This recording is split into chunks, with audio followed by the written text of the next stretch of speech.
Pero sabes, el silencio te ayuda, afina tu oído para aprender a escuchar a Dios.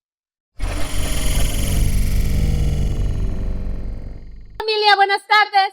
Vamos a culminar con el tema de este mes que se llamó Aviva. Aviva, y quiero que lean conmigo el título que está abajo, pasando en esa banda roja, ¿qué dice? Fuerte, como si ya desayunaron. Del silencio al fuego. Y fue justamente este tema que elegí para mi tema de hoy, para cerrar. Del silencio al fuego. Y dándole vueltas en mi cabeza, hablando con Dios, y todavía ayer en la mañana le dije a mi esposo, ora por mí porque no sé qué voy a compartir.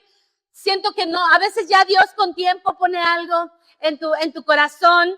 A veces que con tiempo Dios pone en tu corazón qué vas a decir, qué vas a hablar.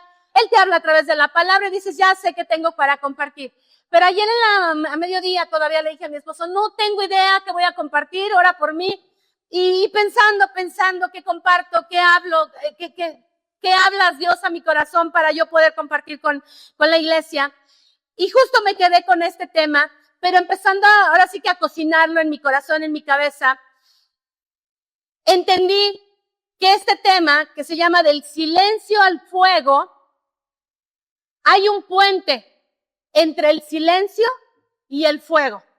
Todos, si yo les pregunto aquí cuántos quieren el fuego de Dios, pues me van a decir que sí. ¿Por qué? Porque el fuego de Dios implica bendición, implica gloria, implica milagros, implica sanidad, implica muchas cosas el fuego de Dios. Y todos queremos el fuego de Dios. Todos queremos parecernos a la iglesia primitiva del libro de los Hechos, donde ocurrían milagros, sanidades, la iglesia se extendía, Pedro predicaba y se ganaba 5,000 personas y después 3,000 personas para Cristo.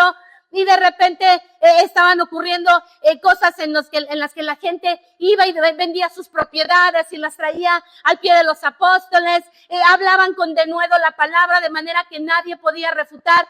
Y la verdad es que todos, de manera personal, familiar o como iglesia, todos anhelamos cosas así, ¿verdad que sí? Entonces, les repito, cocinando esto en mi cabeza, en mi corazón, quiero hablarte de este puente que hay entre el silencio y el fuego.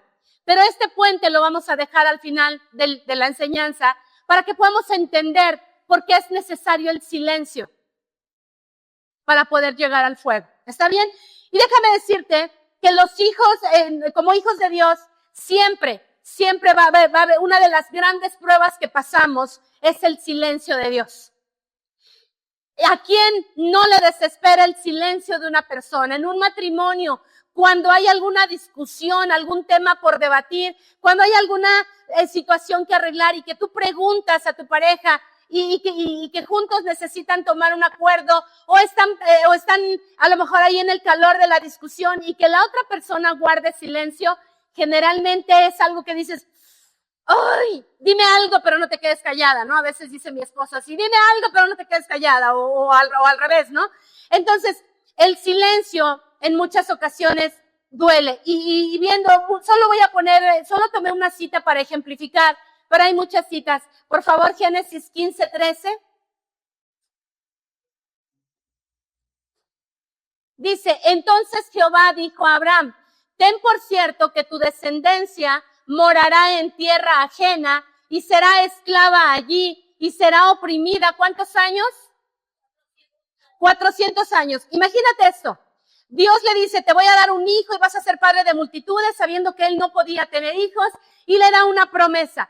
Y entonces Abraham le pregunta a Dios, Señor, ¿qué señal me das de que tú de que vas a cumplirme lo que estás diciendo? Y imagínate la respuesta de Dios. Le dice, vuélvemela a poner, por favor. Le da una respuesta que seguramente a muchos de nosotros no nos agradaría, no nos haría sentir bien, porque de alguna manera, si Dios te dice, voy a hacer esto contigo, voy a hacer aquello con aquello otro contigo, y tú dices, Señor, dame una señal, de que tú vas a cumplir lo que me estás diciendo. Y entonces Dios, en lugar de darte una señal así como, vas a ver, se te va a aparecer un ángel y te va a decir, te voy a hablar en sueños, va a caer fuego del cielo, va a ocurrir algo así extra milagroso para que tú te des cuenta que yo voy a cumplir lo que te estoy prometiendo. No. Dios más bien le da una sentencia de esclavitud y le dice, ya se apagaron las pantallas, pero le dice, ¿pueden abrir sus Biblias, por favor, mientras se arregla lo de las pantallas? ¿Todos traen Biblia o nadie trae? Génesis capítulo 15, perdón. Dice, entonces Jehová dijo a Abraham, ten por cierto que tu descendencia morará en tierra ajena y será esclava allí. Imagínate, le está dando la promesa y Abraham le dice, ¿qué señal me vas a dar de que tú me vas a cumplir esto? Y le dice, fíjate su respuesta, tu descendencia va a morar en tierra ajena y allí será esclava y será oprimida por 400 años. ¿Qué hubieras pensado tú si Dios te dice, 400 años tienes que esperar para que la promesa se cumpla? 400 años después, tus hijos van a ver la promesa que te estoy cumpliendo. 400 años, o sea, imagínate, ponte tantito en los zapatos de Abraham. Yo creo, no sé si Abraham se enojó, no sé si lloró, no sé si se decepcionó, no sé si dijo, Dios, no seas así, yo ya no lo voy a ver. No sé qué pensó. Pero cuando Dios decide guardar silencio, generalmente duele, incomoda. Este es solo por poner un ejemplo, porque tenemos otro ejemplo. Entre el Antiguo y el Nuevo Testamento, todos los profetas, desde Isaías en adelante, todos los profetas hablaban al pueblo de Israel para decirle dos cosas. Uno, lo confrontaban y le decían, has pecado ante Dios. Vuélvete a tu Dios, arrepiéntete de tus pecados. Pero otra de las cosas que los profetas hablaban es, yo te voy a restaurar. Yo voy a hacer nuevas todas las cosas. Y entre todas las profecías que venían, estaba la promesa de la venida del Mesías. Va a venir un príncipe, te va a gobernar, él gobernará con justicia, etcétera, etcétera. Estaban mezcladas todas las profecías. El último de los profetas del Antiguo Testamento, que fue Malaquías, él anuncia la última, vamos a decir el último bloque de profecías contra el pueblo de Israel. Y a partir de ahí, nuevamente, por 400 años, Dios no vuelve a hablar más. Dios no vuelve a levantar a otro profeta que les dijera, arrepiéntanse, busquen a su Dios, vuelve tu corazón a tu Dios, conságrate para mí. En 400 años, Dios guardó silencio. Imagínate todas las generaciones, todos los niños, jóvenes, adultos que vivieron durante esos 400 años, que quizá oían al bisabuelo, al abuelo decir, cuando yo era niño, había un profeta que se llamaba Daniel, Zacarías, Malaquías, Abdías, Oseas, etcétera, todos los que están en el Antiguo Testamento. Y ese profeta nos decía, nos hablaba de que iba a venir un Mesías, nos decía que nos volviéramos a nuestro Dios. ¿Y sabes qué, hijito? No le hicimos caso. Y quizá por ahí el nietecito chiquito creció oyendo que habían existido profetas, que habían existido hombres que habían anunciado la venida de un Salvador. Y esos niñitos crecieron quizá y decían y pensaban como hoy en día muchos piensan, desde que soy niño estoy oyendo que Jesús ya viene y ni viene. Desde que yo era niño oía yo que enseñaban de la Biblia, pero eso ni es cierto. ¿Cuántos estaban exactamente igual en ese tiempo? Y Dios guardando silencio. ¿Y sabes qué? En el silencio se llora. Cuando Dios guarda silencio, viene desesperación, viene miedo, viene angustia, vienen dudas, vienen muchas cosas. Y es ahí en el silencio donde muchos nos podemos quedar atorados. Es en el silencio de Dios, porque pensamos que Él no nos quiere, que no nos oye, que no inclina su oído. Empezamos a pensar que sus promesas no sirven, no valen, en fin. Muchas cosas que vienen durante esos tiempos cuando Dios guarda silencio. Tenemos otro ejemplo que quiero mencionarte, Job. Todos conocen la historia de Job. En el primer capítulo del libro de Job nos habla cómo Job murieron sus hijos, perdió su casa, perdió negocios, perdió animales, perdió absolutamente todo en un solo día. No sabemos cuánto tiempo pasó entre el capítulo 1 y el capítulo 39 de Job, que es donde Dios se le aparece y le habla y lo confronta. No sabemos si pasó un mes, 15 días, 2 meses, 6 meses. No sabemos. Sabemos que Job pasó por enfermedad, por situaciones con su esposa, todo lo que ya sabemos. Pero en Dios sabemos que el tiempo es relativo. Para nosotros, lo mismo puede doler un silencio de un día, de 15 días, de meses o de años. Porque finalmente, como dice la Biblia, ¿qué es nuestra vida? ¿Qué es nuestra vida comparada a la eternidad de Dios? Dice la Biblia que somos como la hoja del campo, la flor del campo, que nace por la mañana y mañana ya no está. Así nos compara la palabra de Dios. Así compara la vida de un ser humano ante su eternidad. Entonces, para Dios el tiempo es relativo. Porque si ante Job, guardó silencio durante, vamos a pensar, 6 meses. Pero ante el pueblo de Israel guardó silencio 400 años. Y si Dios a ti te dice, voy a guardar silencio porque estoy trabajando contigo, voy a guardar silencio 1 año. Y tú dices, 1 año. No, por favor, en 1 año pueden pasar muchas cosas. Y si Dios te dice, voy a guardar silencio ante ti 5 años. Y no puedes decir, ¿y por qué ella 1 año y por qué a mí 5?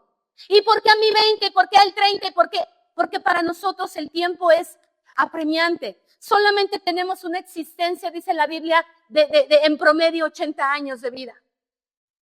¿Qué es eso comparado ante la eternidad de Dios? Y ciertamente es difícil de entender que Dios guarde silencio, sea el tiempo que sea que Dios guarde.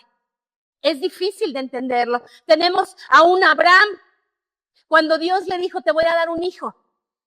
¿Cuánto tiempo pasó para que ese hijo naciera? 25 años. ¿Cuánto tiempo lleva? ¿Cuánto tiempo sientes que has esperado? ¿Y ya te desesperaste? Tenemos a una Ana, a una Sara, desesperadas por tener un hijo. Y simplemente ese hijo no llegaba. Yo no sé si cuando Dios le dice a Abraham, toma a tu hijo Isaac y ofrécelo sobre uno de los montes que yo te voy a decir.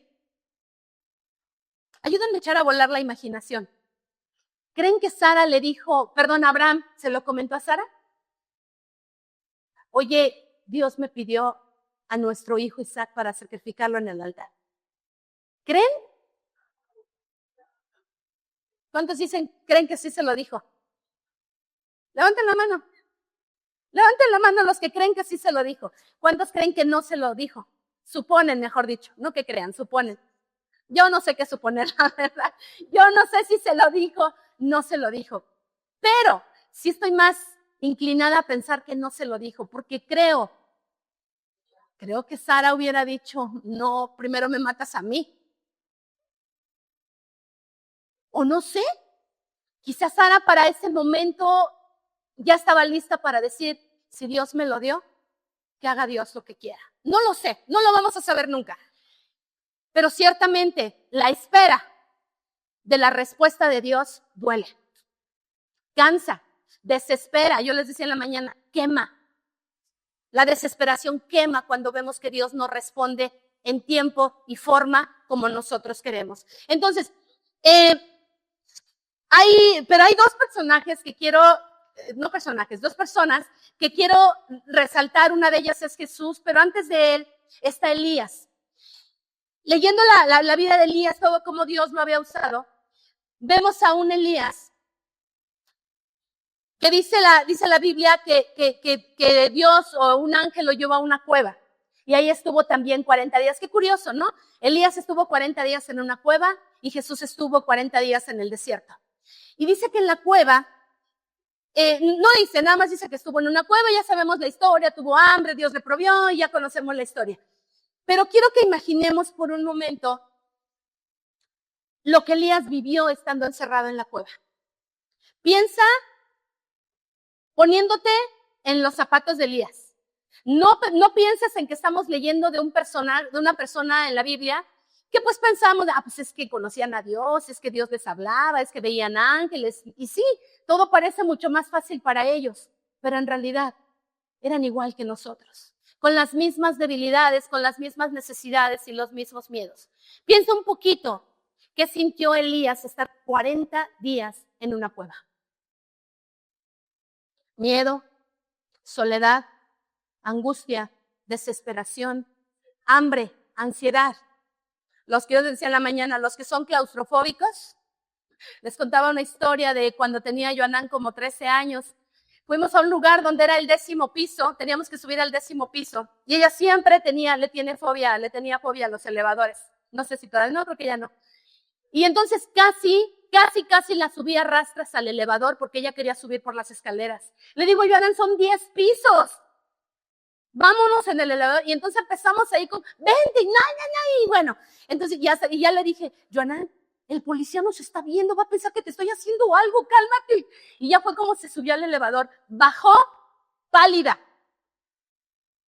Entonces aquellos que tienen claustrofobia, hace poquito fui a ver a Sarita, los que conocen a Sarita saben que vive allá por uno de el metrobús ese que sale ahí de Santa Marta. Y cuando veníamos de regreso solo se subió un señor y yo. Y venía el cablebús de regreso a Santa Marta. Y en eso yo voy viendo para afuera, yo disfruto el panorama cuando me subo ahí, aunque aún no es un panorama muy bonito, pero me gusta ir viendo hacia abajo. Y volteo yo a ver al señor, y el señor iba así. Yo creo que por mera urgencia y necesidad se subió al cablebús, pero era evidente que iba paniqueado. No sé si a la altura o al cubito, que está tan chiquito, pero él venía paniqueado. Entonces imagina a Elías encerrado en una cueva durante 40 días. ¿Qué no pensó? ¿Qué no vivió? Seguramente lo mismo que en alguna ocasión tú y yo hemos sentido. Ahora vamos con Jesús. 40 días en el desierto. Y también siempre pensamos, es que era el Hijo de Dios. No, hombre, Jesús era súper espiritual, pues él sí pudo. No, dice la Biblia que estuvo 40 días. Pero hoy quiero llevarte un poquito más allá de lo que siempre hemos pensado. Y siempre vemos esa parte de la historia de Jesús como, bueno, tuvo hambre, vino el diablo y lo tentó, etcétera, etcétera. Pero, ¿sabes? No solamente padeció hambre Jesús ahí. Piensa en un hombre común y corriente que estaba a punto, ahí Jesús todavía no tenía discípulos, todavía no iniciaba su ministerio, todavía nadie lo conocía, todavía no era famoso, todavía no hacía milagros, todavía no hacía nada, estaba a punto de iniciar su ministerio, pero entonces dice la Biblia que el Espíritu lo llevó al desierto. Cuando Jesús dice la Biblia que tuvo hambre, y que el tentador, el diablo, le dijo, si eres el Hijo de Dios, dile a estas piedras que se conviertan en pan. No era solamente por el hecho de que efectivamente como ser humano tenía hambre. ¿Sabes por dónde lo llevó? Por el lado de, mira, si tú ahorita haces un milagro, todos, sin ninguna excusa, todos van a creer en ti.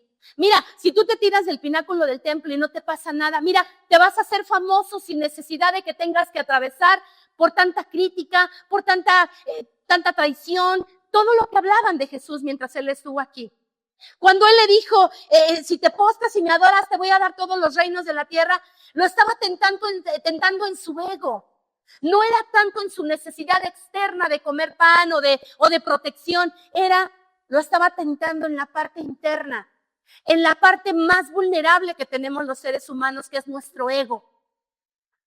Porque le estaba ofreciendo, mira, todos van a creer en ti.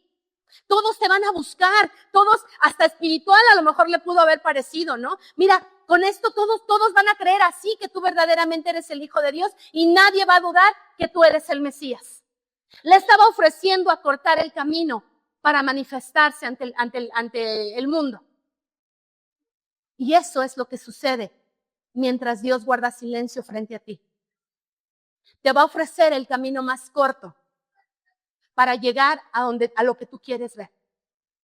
Te va a tentar no solo en tus necesidades físicas, la comida, el dinero, las necesidades materiales. Por donde te va a llegar primero es a la necesidad de tu alma.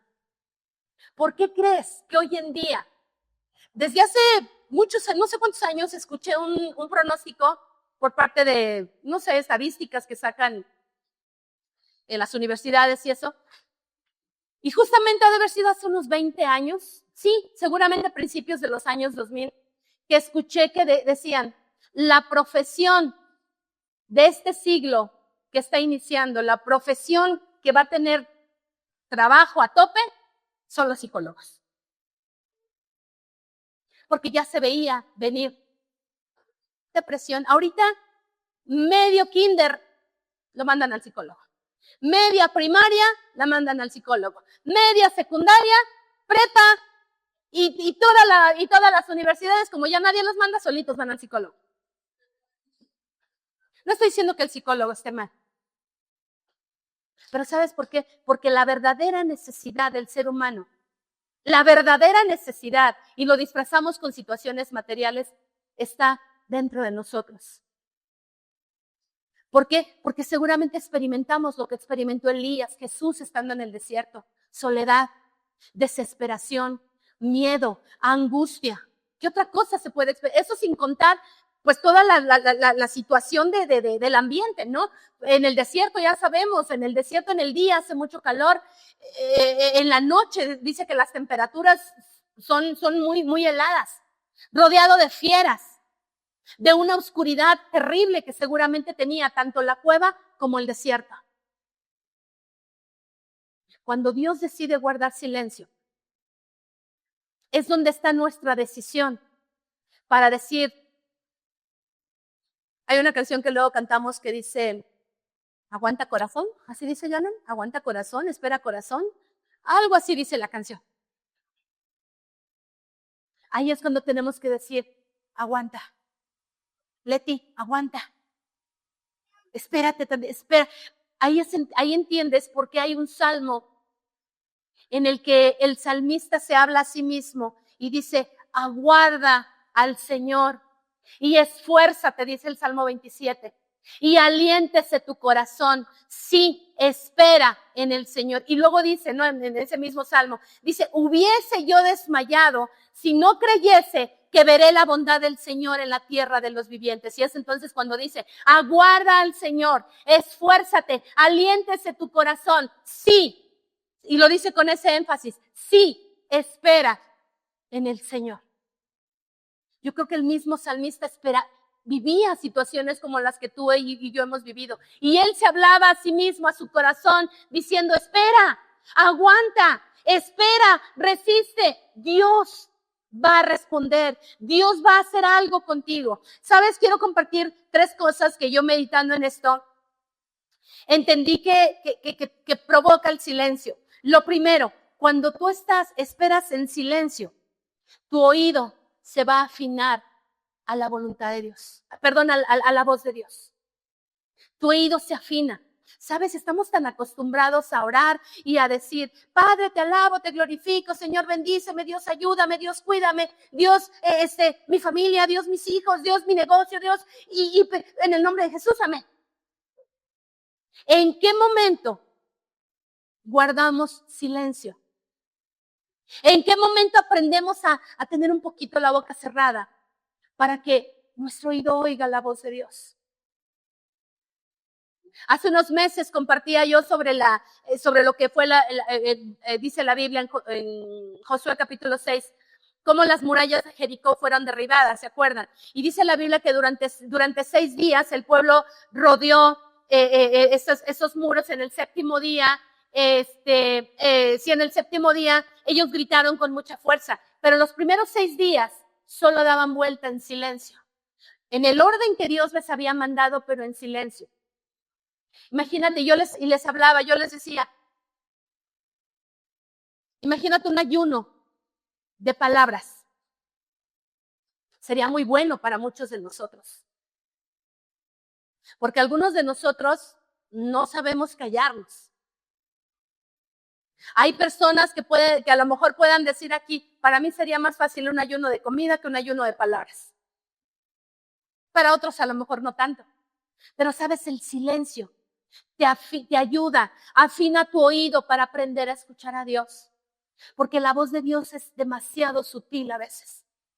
La voz de Dios te va a llegar aquí, muy sutil, o te va a llegar a través de una persona que está frente a ti. Dios te va a hablar a través de alguna situación, a través de algún libro, a través de obviamente de la palabra, a través de diferentes circunstancias, pero estamos tan atareados, hablando, bla, bla, bla, bla, bla, bla, bla, que nunca guardamos silencio ante la presencia de Dios, no por nada. Hay textos como el que dice, Jehová está en su santo templo, calle delante de él toda la tierra. No por nada están escritos textos donde nos motivan a guarda silencio ante tu Dios.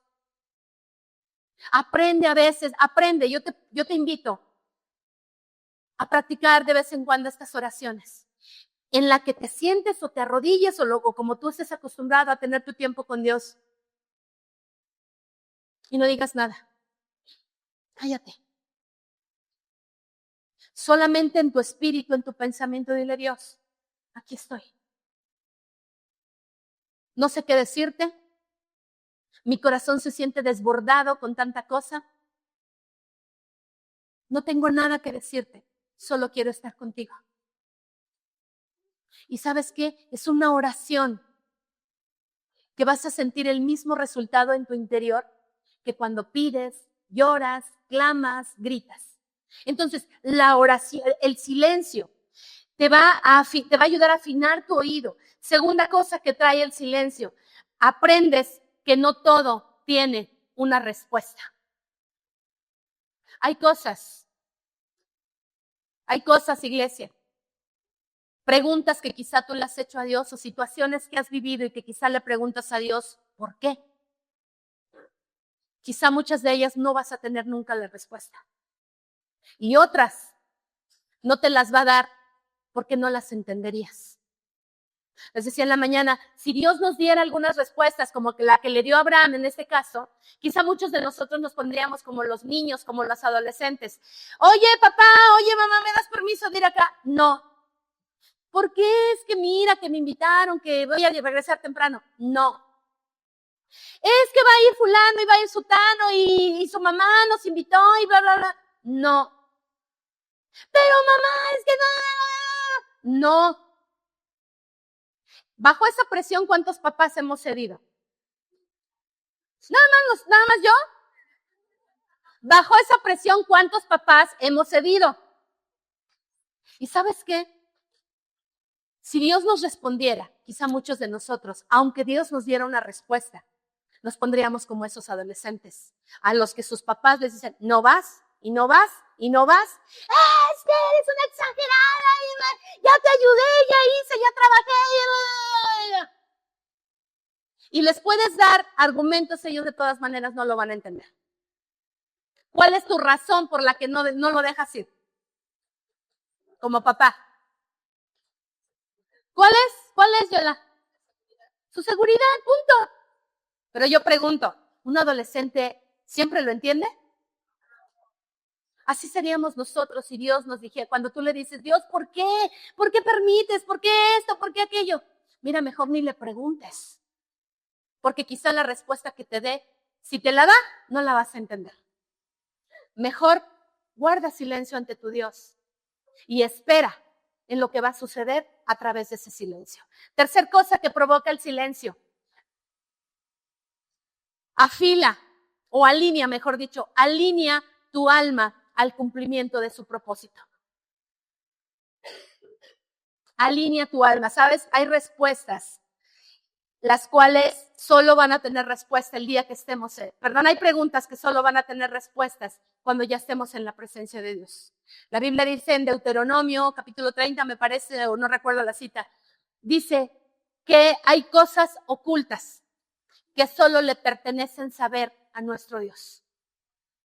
Bajo ese argumento, cuando no entiendas, cuando estés en desesperación, cuando sientas esa ansiedad, porque sientes que Dios no escucha, que el fuego de Dios no viene y soluciona el problema que estás viviendo, lo que te resta es guarda silencio ante tu Dios y espera en lo que va a suceder. Tiene la otra parte, ya vimos del silencio al fuego, y como ya mencioné, todos queremos fuego. Todos queremos ese avivamiento, que sucedan cosas, que Dios haga milagros en nuestras vidas. Todos lo queremos. Pero ¿sabes qué? Vemos, por ejemplo, en el libro de los Hechos, que en la iglesia primitiva sucedían cosas a través del avivamiento. Y a veces pensamos que el fuego de Dios es el hecho de que las manos y Dios te saca de tu cuerpo y te traslada al tercer cielo, y allá ves cosas sobrenaturales, y a veces pensamos que el avivamiento, el fuego de Dios, solamente eso sucede. Pero ¿sabes qué? El avivamiento tiene que ver no solo con eso, sino con lo que sucedía en la época de la iglesia primitiva. La iglesia primitiva predicaba sin miedo, oraba por los enfermos, estaba dispuesta a arriesgar su vida por su fe. En la iglesia primitiva, como mencioné ahorita, vendían sus propiedades y las traían con tal, estaban muriendo, o sea, literalmente estaban muertos a su ego, a su yo, con tal de que el reino de Dios se extendiera. El verdadero avivamiento tiene que ver con consagración, con arrepentimiento, con vivir una vida diferente a la que todo mundo vive allá adentro. Yo les decía en la mañana, me ha tocado ver, y yo no critico ni juzgo a nadie, porque yo sé que Dios ha hecho ese tipo de manifestaciones. Yo las he visto, las he vivido, situaciones sobrenaturales que a veces uno no comprende, como quien lo tocan y se cae y el otro no se cayó, y a veces suceden cosas, ¿no? No estoy diciendo que no, pero ¿sabes con tristeza que he visto? Mucha gente a la que aparentemente Dios la tocó y la ministró y gritó y saltó y se tiró al piso y se cayó en el piso por la presencia de Dios. ¿Sabes qué? Se levantan y siguen viviendo su vida allá afuera, engañando, mintiendo, teniendo avaricia, robando al que se puede. Son personas que siguen batallando con muchas cosas en su carne, su carácter, ¿cómo se dice? Su desenfreno por situaciones que a Dios no le agradan. ¿Sabes qué? El verdadero avivamiento, cuando Dios te toca, no es solo para que aquí llores y saltes y te caigas. Si Dios te toca así, qué bueno, yo sé que Dios lo hace. Pero cuando te levantes, sal a vivir una vida diferente. Una vida en la que la gente pueda decir, ella, él, son diferentes. Sal y háblale a otros de lo que Dios ha hecho contigo. Sal y háblales a otros de lo que la Biblia enseña. Sal y háblale a otros del poder de Dios, de la presencia de Dios, lo que ha sucedido contigo. Ese es el avivamiento, no solo es pensar que suceden cosas sobrenaturales, como lo menciona el versículo de Hechos. Lo pones, por favor, no sé quién está ahí, Hechos. Y de repente vino del cielo un estruendo como de un viento recio que soplaba, el cual llenó toda la casa donde estaban sentados. Versículo 3.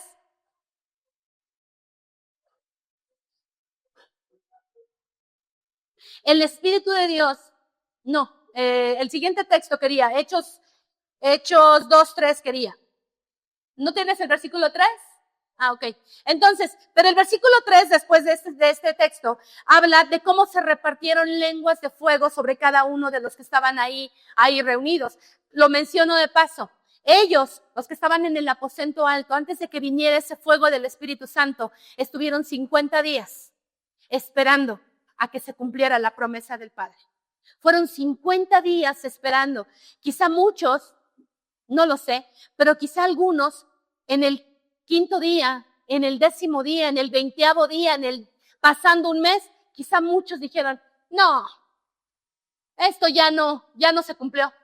No, yo ya me cansé, ya estoy cansado, ya me voy a mi casa, me voy a mis actividades. Pero los que estuvieron dispuestos a esperar 50 días, vieron la promesa cumplida. Por eso te digo, el silencio, la espera, afina tu alma para el cumplimiento del propósito de Dios. Aprendamos a guardar silencio. Y entonces vemos a una iglesia llena de fuego, ganando, como iglesia queremos ver, por ejemplo, multitudes, que es lo que sucede en el libro de los Hechos. Pero no van a venir esas multitudes si no pasamos primero por el proceso del viento. No van a venir multitudes si no pasamos por el primer paso del avivamiento, que es el arrepentimiento y la consagración, que es el impactar con nuestro estilo de vida allá afuera. Si no anunciamos el evangelio, si no llevamos las buenas nuevas a la gente que nos rodea, no va a ocurrir nada. Vamos a permanecer, pues como ha sido. Queremos ese avivamiento, realmente necesitamos despertar a todo esto. Ahora, dice la Biblia, ponme por favor 1 Timoteo, que es el texto base de todo el mes. Timoteo. Dice, de hecho ahí está, ese es el texto, aunque ya no me lo pongas, déjala ahí, esa fue la de todo el mes. Dice, por lo cual te recuerdo que avives el fuego del don, ¿qué dice? El fuego del don de Dios que hay en ti por la imposición de mis manos. Uno de los resultados de que el fuego de Dios venga a tu vida es que los dones se activan. En este texto dice, el don que recibiste se activó por la imposición de mis manos, está diciendo el apóstol Pablo. Aquí lo menciono de paso, no es parte del tema, pero lo menciono. Siempre que tengas oportunidad de que una autoridad espiritual, aguas con quien también, no vayas por todos lados permitiendo que pongan su mano sobre ti. Siempre que haya, en especial aquí que es tu iglesia, que haya oportunidad de que impongamos manos sobre ti, que oremos por ti para bendecir tu vida, tómalo, acéptalo, porque la imposición de manos transfiere mucho. No voy a enseñar ahorita sobre todo lo que habla la Biblia sobre la imposición de manos, pero es muy importante permitir, buscar, mejor dicho, que oren por nosotros, una autoridad, porque sucede algo, se activan los dones. Dice que el fuego, activa el don, pero el don fue puesto o transmitido por las manos ¿de quién dice? Bueno, no dice ahí de quién, pero quien escribió esto fue el apóstol Pablo para Timoteo. Ahora, dice, en la primera frase dice, te recuerdo que avives. No le dijo, pídele a Dios que avive. No le dijo, busca que alguien avive. No le dijo, yo voy a ir para que tu don se avive. ¿Qué le dijo? ¿Quién lo tiene que hacer? Tú lo tienes que hacer. Ahora, quizá tú digas, ¿y cuál es mi don? La Biblia habla de muchos dones, habla don de servicio, don de enseñanza, habla de don de administración, habla del don de presidir, habla del don de misericordia, que es compasión, habla de muchos dones, habla de dones más, vamos a decirlo, más en un plano espiritual, ya más sobrenatural, como el don de lenguas, interpretación de lenguas, don de sabiduría, don de fe, don de sanidad, habla de don de ciencia. Todos esos son dones que nos ayudan a movernos en lo sobrenatural, nos ayudan a conocer, a penetrar en estos dones te permiten conocer y ver cosas en el mundo espiritual que con estos ojos naturales no las puedes ver. Necesitas desarrollar estos dones para poder penetrar en esas, que se active este don y poder penetrar en el reino espiritual. Pero déjame decirte algo. Una cosa son los dones espirituales y otra cosa son los sentidos espirituales. Tú no puedes activar tus dones y tú dices, yo tengo este don, quiero activarlo, quiero que sirva para bendición de otros. Sí, está bien, pero antes de ese don se desarrollan los sentidos espirituales. Y así como tus 5 sentidos, que son la vista, el oído, el tacto, el olfato, el gusto, te ponen en contacto con el mundo de tu alrededor, con el mundo material, así son los sentidos espirituales. ¿Cuáles son esos sentidos espirituales? Los básicos. Congrégate. Lee tu Biblia. Ora. Ayuna. Anuncia a otros de lo que Dios hace contigo. Eso es lo básico. Ese es el A, E, I, O, U. Para que el don se active. Primero busca activar tus sentidos espirituales. Dios no le va a dar, no sé, el don de profecía a alguien que no ora. Dios no le va a dar el don de lenguas a alguien que casi nunca agarra la Biblia. Dios no le va a dar el don de sabiduría, el don de ciencia a alguien que casi no viene a la iglesia. ¿Tú le darías un cuchillo a un niño de 5 años? Porque los dones son para usarlos, para atraer a otros al reino de Dios, para bendecir a otros e afirmarlos en el reino de Dios. Pero primero tienes que desarrollar tus sentidos espirituales. No es nada del otro mundo. Es lo que siempre te enseñamos aquí. Ora. No dejes de orar, de leer tu Biblia, de congregarte. Haz tu devocional. Predícale a otros de Jesús. Da testimonio con tu vida de que eres un hijo de Dios. Pero eso sí, buscamos híjole, los dones. Bueno, aquí es que a quién no le gustan los dones. Yo recuerdo cuando tenía yo por allá 19 años y hablaban mucho del propósito de Dios y yo decía, ¿y cuál será mi propósito? Yo sé que quiero servir a Dios, yo sé que quiero agradarlo, pero ¿cuál rayos es mi propósito? Y me acuerdo que tuvimos por allá un retiro, fuimos allá como al bosque y oraron por mí. Y me acuerdo que estaba yo, no me acuerdo, oraron, Dios me llenó, Dios me tocó, algo sucedió, pero me quedé como, ¿y ahora? ¿Qué sigue? Y estaba como precuestionando a Dios. Entré en una etapa, los siguientes días, como en una etapa como de depresión espiritual, vamos a decirlo así, porque yo decía, yo creo que a Dios yo no le sirvo para nada. Yo creo que Dios conmigo no tiene ningún propósito. Yo creo que a mí Dios no me dio nada porque yo no veo nada. Yo creo que, y así sacando yo mis propias conjeturas. Y me acuerdo que se acerca una compañera ya mayor de edad, yo tenía 19 años, ella se acerca conmigo y entonces me empieza, a manera de plática, no llegó a decirme, así te dice el Señor, así. Llegó una compañera y empezó a hablarme acerca de algunas cosas que la Biblia dice y ahí entendí muchas cosas de acuerdo a mi propósito. Tiempo después vino una persona ya de autoridad y me dijo, Dios te va a llevar por este camino. Y me habló justamente por el lado de que Dios me estaba dando el don de sabiduría y el don de enseñanza. Y yo decía, ¿yo? En ese tiempo todavía yo tenía terror. Bueno, todavía lo tengo. Ese ratito estaba casi me suelto del estómago, de los nervios. Y dices, ¿yo?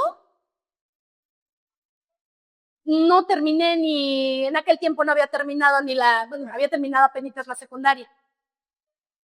En aquel tiempo se veía un futuro muy nublado, en el que yo decía, ¿qué será? ¿A dónde Dios me querrá llevar? ¿A dónde Dios me irá a llevar? ¿Qué Dios irá a hacer conmigo? Y hoy, 30 años después, puede uno voltear hacia atrás y decir, Dios, ¿cuántas cosas hemos tenido que atravesar estos 30 años? ¿Cuántos silencios de Dios hemos tenido que enfrentar? ¿Cuántas cuevas como Elías hemos tenido que encerrarnos por 40 días? ¿Cuántos desiertos como Jesús hemos tenido que atravesar para poder hoy saber a dónde voy, saber lo que Dios nos ha dado? Qué bueno, es padrísimo saber y conocer el don, el propósito para el que Dios te seleccionó y que Dios, y que ves cómo Dios te va tomando, te va formando, te va dando para ejecutarlo. Pero ¿sabes qué es lo difícil? Lo básico. Lo básico. Congrégate. Tu Biblia. Ora. Ayuna. Involúcrate. Como hablaba mi esposo en estos domingos pasados, un leño sacado del fuego se va a apagar más rápido. En cambio, un leño acompañado de los demás leños se va a mantener prendido. Eso es parte de cómo se activan los dones. Primero, desarrolla tus sentidos espirituales para que de esta manera se puedan desarrollar los dones. Y ahora sí, como te dije, vamos al final. ¿Cuál es ese puente? ¿Cuál es ese puente que la Biblia, que hay entre el silencio y el fuego de Dios? Ya vimos, todos queremos el fuego, nadie quiere el silencio, y sin embargo todos necesitamos este puente. Y está nuevamente en Hechos 2:2, por favor. Dice, y de repente vino del cielo un estruendo como de un viento recio que soplaba, el cual llenó toda la casa donde estaban sentados. ¿Cuál es ese puente? el viento del Espíritu. ¿Cuál es ese puente? El viento del Espíritu. No puede haber fuego. Entre el silencio y el fuego no puede haber esa conexión si no viene el fuego, o el viento, perdón, del Espíritu. La palabra viento ahí, dice viento recio, es la misma palabra que aparece en Génesis capítulo 2, versículo 7. ¿Lo tienes, por favor? Dice, luego el Señor Dios formó al hombre del polvo de la tierra. ¿Y qué dice?